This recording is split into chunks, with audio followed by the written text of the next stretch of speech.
And here we go. Can everyone hear me? Yep. Awesome. Good morning, Nola. How are you this morning? I'm well, thank you. Good. Did you have a good day yesterday? I did, thanks. Awesome. Glad to hear it. Glad to hear it. Okay. So let me just start off with a recap of what happened yesterday and kind of where we're at with that, because that will form our a good starting point for our exercise today. So yesterday you were asked to calculate all of your liabilities and also put together a debt repayment plan. We're going to need that debt repayment plan because we need that number today, not so much the plan, but the number. So you'll recall that we listed all of our revolving debt here, and you'll remember that originally yesterday I started off with typically I pay $1,800 towards debt every month. And then we looked at how can we start getting out of debt now within the next 36 months. That's our plan, to get out of debt, because we have to start saving that interest cost and getting that applied to our investment strategy. So what we found here was that to get out of debt in 36 months, in this case it's 34 months, I need to apply $2,500 of cash to all of my debt. And I actually save over $16,000. I save the most amount of money if I apply the avalanche method to my debt versus the snowball. You might remember yesterday, snowball, we paid $12,000 in debt, in interest. And now with the avalanche method, I'm only paying $9,000. So it's in my best interest to use the avalanche method. And so this number, this 2,500, is what we are going to insert today into our revised plan. So does that make sense for everybody? Yeah. Give me a thumbs up or okay, awesome. Now, hopefully everybody has that number. If you can send me a chat if you don't, and then today or at some point, I can certainly help you find that number because we are going to need that today for sure. So our big piece today is that we are working on a revised budget that will take us into Plan A, where we are actually planning to be financially secure and financially healthy, making sure that we're taking care of our savings, our investing, our share category, and a look at our spending habits. Now, this is going to be different for everybody because I've seen a number of your Excel sheets now, and some of you are certainly coming from a place of scarcity where you don't have a lot budgeted for, and some of you are coming from a place of, what's the word? I don't want to use indulgence, but it looks like there's a lot of overspending that's happening. So the sweet spot here is we're looking to figure out where can we start to minimize some of these expenses if you feel like they're over. And what I'm looking for you is the feeling. Do you feel like these expenses are responsible expenses, or do they feel overly indulgent, right? So this is up to you to determine if you need to scale up in that area or if you need to start scaling down in that area. So I want to walk you through step by step how we're going to do this today. The first thing that you're going to do is you're going to take a peek, and I've got to move this now. I know our video hates it when I do that. We're going to take a peek over here in your current expense snapshot, because in this example that I have, you can see right away I'm over budget by 27%. So I'm not earning enough, right? As we go through this list, I have 0 contributed to savings. I have 56% going into spending needs, 9% into spending wants, 20.85%, almost 21% to my debt, applying that to debt. Imagine when you get that debt wiped off, now you've got 20% of your income that you can start applying somewhere else. It's incredible. And only 3% of my example here is going into investing. Now, 37%, it sounds high, but remember, this is also taxes, and the majority here is taxes. So we're sharing approximately 37% of our income to making social, economic, environmental change out there. So these numbers are always pretty interesting. So when you look at these numbers, there's a couple things, obviously, that we need to address. We need to address our savings. We need to address investing for sure. and then we can come back and look at these spending wants. So here's how we are going to do this today. So the first number that I want you to put in here when you've got your spreadsheet open, and I color coded this for you, sorry, in this example, not in yours, but what you're going to see is you're just going to see plan A is probably completely blank right now. So the first thing you're going to do is you're going to input your new debt repayment number. In my case, it was that $2,500 that I had. Remember, my current budget, it's 18, but after I did that debt repayment schedule, and the plan now is to get out of debt in 36 months, I'm putting in $2,500. Step number one. Step number two, in your book, it's actually step number one. I forgot the little debt piece, but now that you've got that, you've got to figure out how much you need to allocate for your savings plan. Now, everyone's going to be different here. Some experts suggest 6 to 12 months. Again, if you don't have any savings, and I have to say that the majority of you, when I looked at your plans, you didn't have savings accounted for. So what I'd like you to do is find a way to get your savings account at least to 1 month of what your expenses are going to be. So if your expenses in this case, for example, if my total expenses right here are $11,000, I know it's probably going to go up a little bit. So let's budget for $15,000 of savings, and let's work at getting that paid within, or getting that account together within 12 months, within a year. So that would mean $1,250. Does that make sense for everybody? I think in the example I've given you here, I say, or in the manual, it says a savings account of 5,000. So again, it's the same thing. Whatever you want your savings emergency fund to be, whatever you want that to be, divide it by 12 and put that number in here.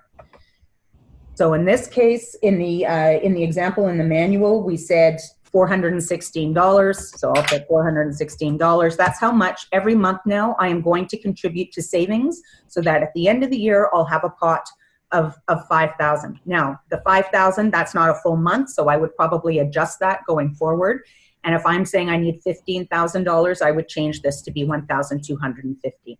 That might sound too expensive for some of you, so put in the number that you feel is comfortable. Hopefully that makes sense for everybody. Okay, so now we have our debt repayment plan taken care of, and we have our savings plan taken care of. The next thing you need to put in is investing. Now, some of you are actually doing a really great job with investing. What you need to do here is you need to remember that number that you had in mind with respect to what your retirement number needed to be and how far off you are from it, right? So if my retirement number is 1.2 million and I have nothing calculated for retirement, I better start putting in some cash, right? So this is up to you. I think in the book here, in the manual, it shows an example of the contributions here of your tax-free savings account, your CPP, your RRSP, all of those different costs. But the first thing I want you to do is, what was your retirement number? Divide it by, divide it by the number of years that you have left to amass that wealth, right? Months, sorry. And then put that in as a payment. Now, you might not be putting it in you might not know how to split it up right now between Canadian pension and RRSPs and all of that sort of stuff. You don't need to figure that out today. If you just know that under investing here, other investments, I'm going to put this in here so you can see it. If you know that just somehow you need to be contributing $1,000 per month to other investments, just put it in there for now. When your follow-up actions will be to speak to your bank account rep or financial advisor to look at all of your options there. The other piece here, it's interesting, with other investments, one of the things we're going to talk about in the follow-up round is that if you're applying $1,000 to an investment strategy, one of your options is actually to accelerate your mortgage payments, right? Because you're actually losing money on interest. And so when you work with your banker who's carrying the mortgage to say, okay, well, what if I were to apply this number? How much do I save in interest, right? versus how much would I make if I were to put it into a different vehicle. So that's some math that we can do later on with respect to your follow-up plan. So now we've done your debt repayment, we've looked at savings, and we've calculated for investments. These are usually the top three areas that most entrepreneurs are forgetting about, right? So now we've accounted for that. That's the big lifting there. Now what we need to do is we need to go back to all of your expenses starting at line 24, and you need to see if these are going to carry over exactly as they are, or if you could fine tune them, if you can start to save some money there, or if you need to add or adjust because you haven't budgeted for it before and it's gotten you in trouble. So for example, my rent and mortgage payment, that's going to stay pretty consistent unless I choose to apply some of that investment money there, but that's a decision that I'm going to make later. What I'm going to encourage you to do is, if you're not exactly sure or you want to do some work in this area, I would just highlight the cell so that you know that you have to come back and maybe fine tune that. Property tax, I would actually, the majority of clients that I work with, oftentimes their tax is very high because it hasn't been calculated properly. That might be an area that you want to look at. You'll probably just save a couple bucks here and there, but something to consider if you want to do that. Home insurance is probably going to stay pretty flat. Now, it's interesting. Home insurance is actually very expensive.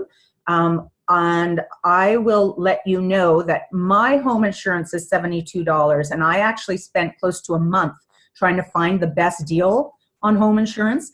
And the one that I found that was almost, I'd say, 2/3, if not a half of what the other insurance companies were charging was TD. What is it? Monosh-Lonix? No. Anybody help me out there? It's the TD. Anyone? I'll put it in the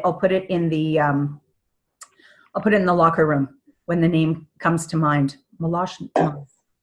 Okay. Anyways, but huge savings there. So I know some of you were talking about, $150, $200 for home insurance. That's $100 there that you would save. Vehicle payment, not much I can do there. So I'm going to keep $757. The trailer, I'm going to keep the trailer because that is a installment loan.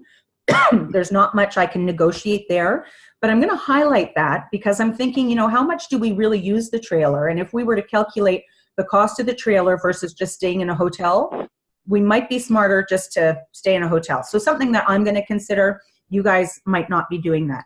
Vehicle insurance, we're going to keep the same. Critical illness and long-term disability or life insurance.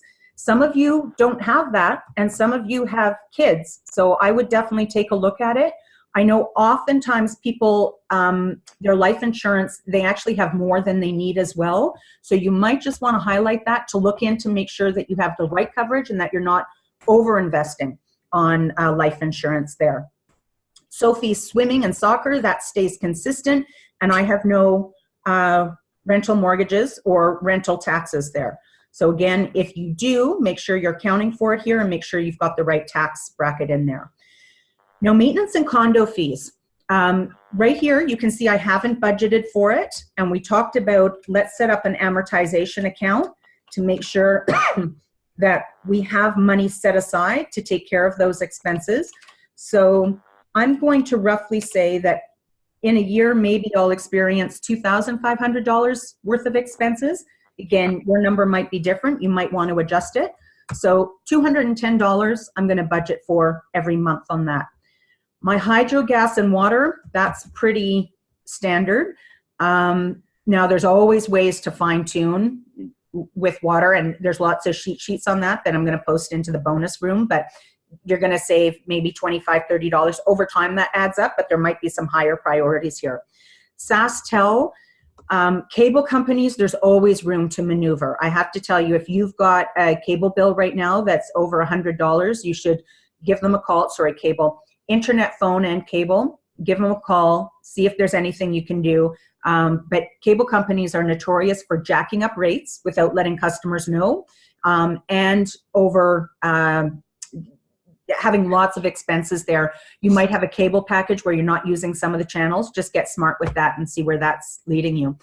Netflix or any other online, I'm going to keep that here, right? I saw some of you might have Crave, some of you have some other things. So again, just get smart. Do you need all of those or not? Health and personal care, I'm going to keep that. But you can see where we're going with this. So I'm just going to put this in here and carry these things over. Again, if you can make adjustments, great. If not, don't bother. Repairs for vehicles. This is where I see a lot of you.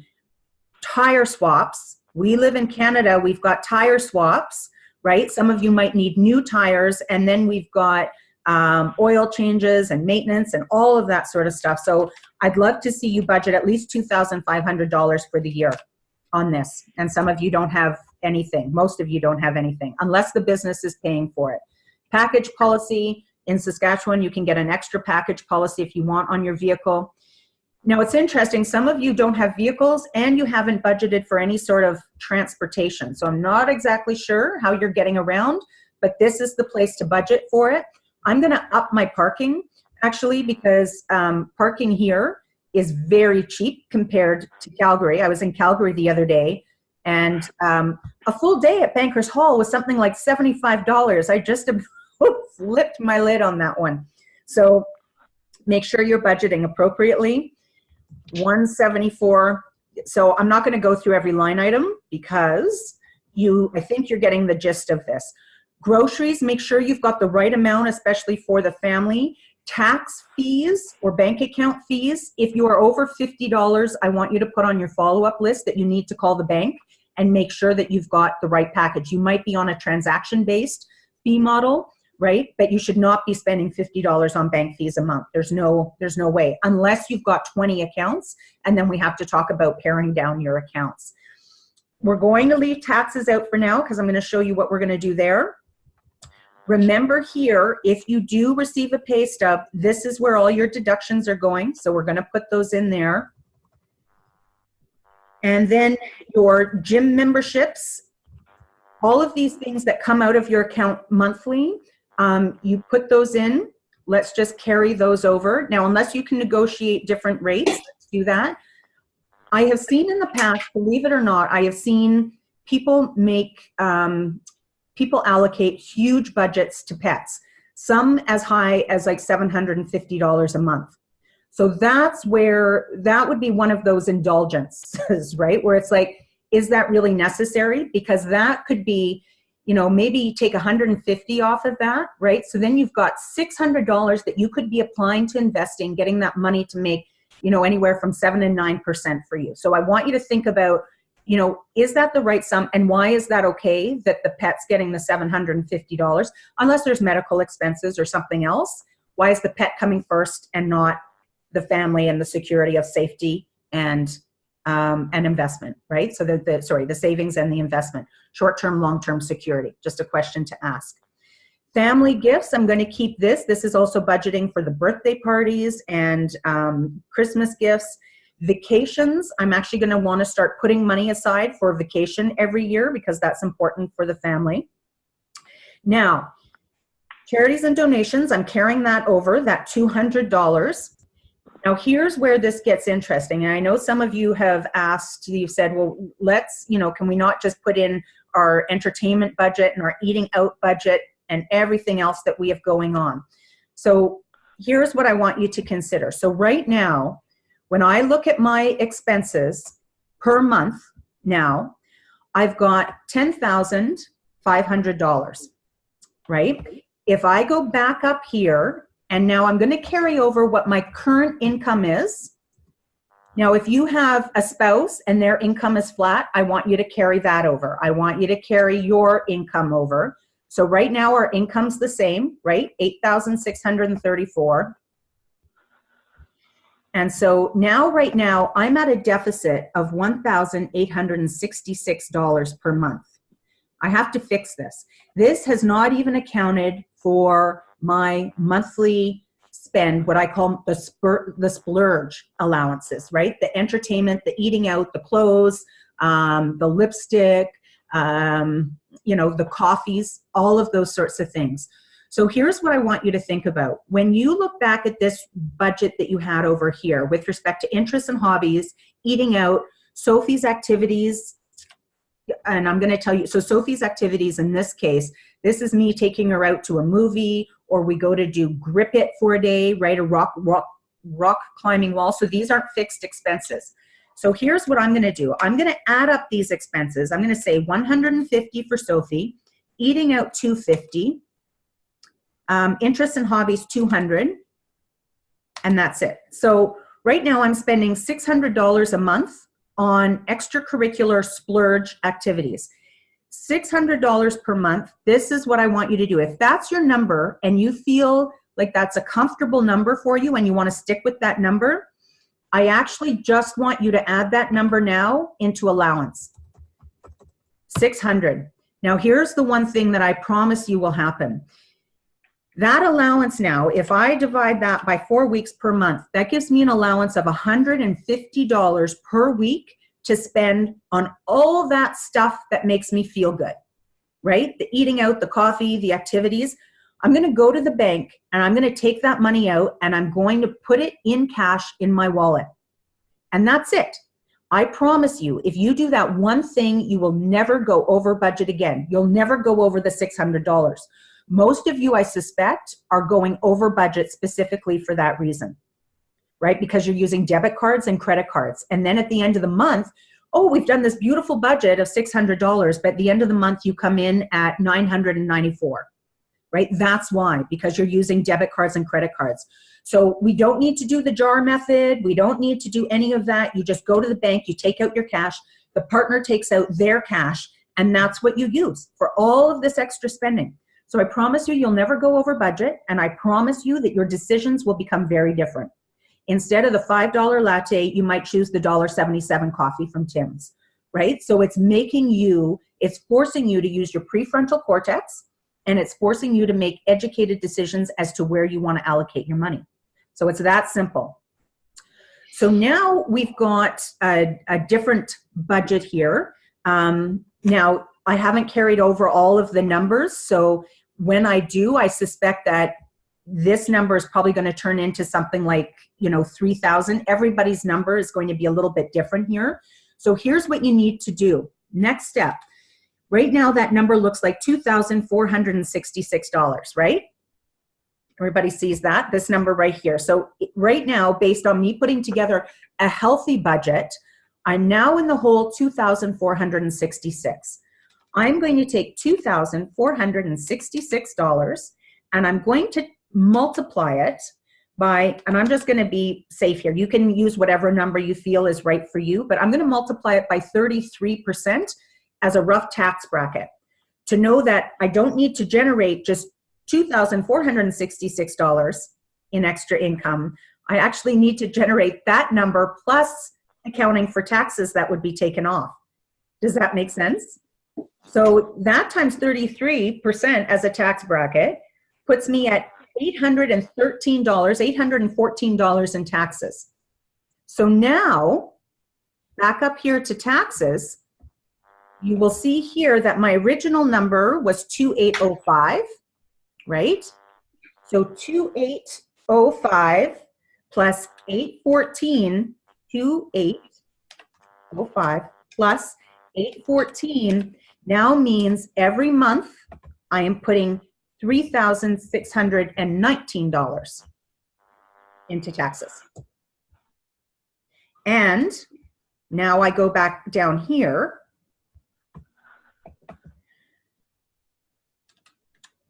Sorry, you should write this out beforehand, otherwise this is going to, so the 2,400, oh, let me do that again for you. Okay. So I think I messed this up. 2,805. So we're putting that in. We've got that. This is why I needed to include these expenses. This is why it's off. So make sure your tax is in. So now, right now, that's why I'm in the whole 5,271 because I forgot to include that tax line over with current taxes. Sorry to mess you up there. So you want to make sure that's over. So now once you've included all of your expenses, now you are going to see that you're in the hole $5,271. And I know that number is going to scare you And I don't want it to scare you because remember, we still have 2 weeks to go and I want to show you how that's going to soften for you. So now I'm going to take 5,271. I'm going to multiply it by 33% for a tax bracket. That gives me an extra $1,739 that I need to put into tax, right? That number plus 5,271 means that somehow I need to generate an extra $7,010. So here's what I do. And this is all in your manual to explain it. So I go back up here. Now, I could put it in salary other, you could put it in other income. Right now, the clarity for you, this is probably this, oh my goodness, this is why this has been hurting so much because I have not been earning enough money over the years. I have not been earning enough. So either I stop some of my spending, and for many of you, you're already living pretty lean and mean. So you either look for some adjustments there, but I want you to start thinking about the mindset of you can earn whatever it is that you want to earn. You're just coming from a lack and scarcity perspective, which is what we talk about next week. So here, I'm just going to say my next salary, somehow I need to generate $7,010, right? So we've got that in there. But then just a reminder that we have to go back to taxes now, and to our existing tax number, 2805, we need to add the 1,739 that we had budgeted for off of our new earning. So we put that in there, and now look at that. Look at that. A zero-based balanced budget. Every single dollar we have coming in has been respectfully allocated to all of these pillars. That's what we need to get you to today.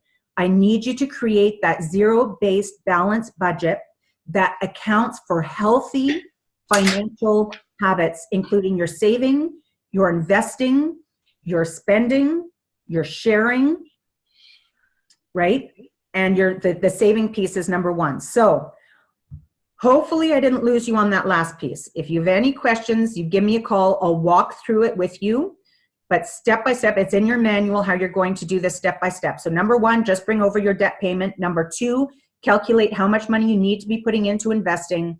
Number three, do your savings, put that number in, and then you're just carrying over these expenses and either looking for ways to fine tune them with respect to bringing them down or actually accounting for them because they've never been accounted for, right? So it's that simple. So now it'll be interesting when you go over here to our side here.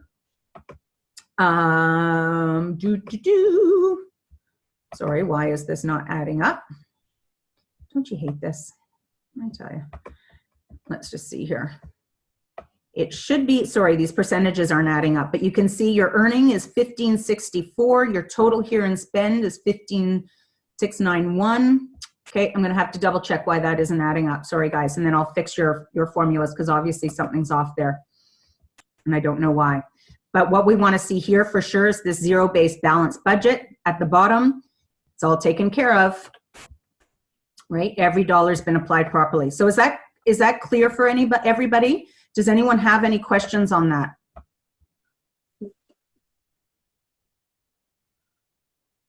Let me just take a peek. Nothing in the chat room. Everyone's good? That was a confusing session this morning. There was a lot there, but everyone's good with it, hey? Yeah. Okay, how's everyone feeling about this one? Does it feel like it's going to be easy or a little heavier? That's good. I think it'll be easy. I think it's the earning number that's going to. Yes, I love that. Okay, so remember at the beginning of this, I asked all of you to not panic when we look at these numbers. This is going to feel very uncomfortable for a lot of you. Just as Cindy's saying here, I'm having trouble grasping. You just plug in more income. That's exactly what we're going to do. Every single time when I work with an individual doing this, you have been in this space of not making enough for decades, that this is going to be like what? We just earn more income.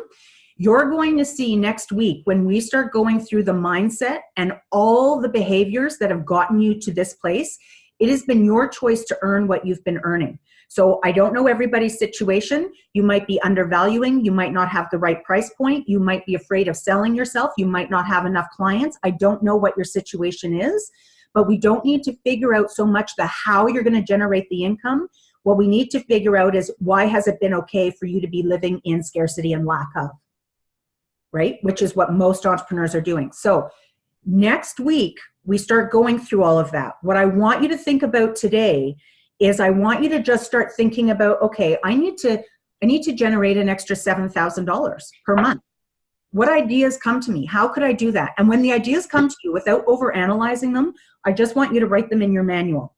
That's it. I'm going to tell you, when I first started this, when my husband left and I did this math, I needed to earn $35,000 a month. 35. I started at 5,000. That's what I was bringing into the household. And I had to end up at 35. You know how long it took me to get there? 9 months. Really? 9 months, and I was making 35. So every time, people don't get that number because they have no clarity over what the number was supposed to be in the first place. If you don't know what the number is supposed to be, you can't generate it, guaranteed. Right? Or you generate it and then you lose it all because you don't know where you're supposed to put it. It's really that simple. I know it sounds crazy, but that is the intention of what all of this work that we've done this week, that was the intention. And we said that going into this, that the objective this week is to find your number for the first time in your life, to figure out what you actually really need to be earning to take care of yourself financially. Next week, we look at why you've chosen not to do it, so you can get those behaviors and opinions and attitudes kicked out of your mind, so that now you can actually start to get that number in. And then it's crazy because my number was 35,000, and then you realize, wow, and then you can actually generate that. So why did I just stop at $3,500, or not $3,500, $350,000 a year? Now my new number is 5 million a year. Because when you realize that you can create 350, you just do the same thing for 500. Or sorry, 5 million. And you're going to see that it's not about, so my increments were, I went from the 5,000 a month, and then I jumped up, and then it was 350. And now my goal is the 5 million. And it's a lot of us, we cap out on our time, right? We think that all we have is time. That's not true. You've got lots of other things that you could be doing. So especially in service-based businesses, we need to look for ways to leverage your time. We need to look for residual income. We need to look for reoccurring revenue, right? So that you're not working 24/7. I probably work half of what I used to, and I'm making, 300 times more. So I'm not saying this to go, I'm saying this because if I can do this, right? And I really shouldn't say that, because we all have a story. Like, we've all come from places of scarcity and not knowing security, and but I promise you can change this. You work this. You have to stay conscious and deliberate with your intentions and your actions, but you can do this. So I don't want you to stress about the number. That is not the idea here.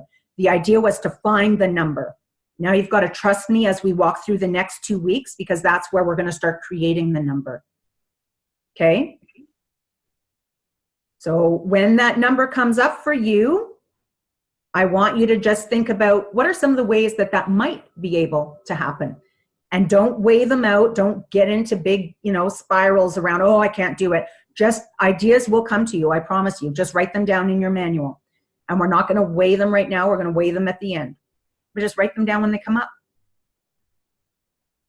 So there we go. There you have it.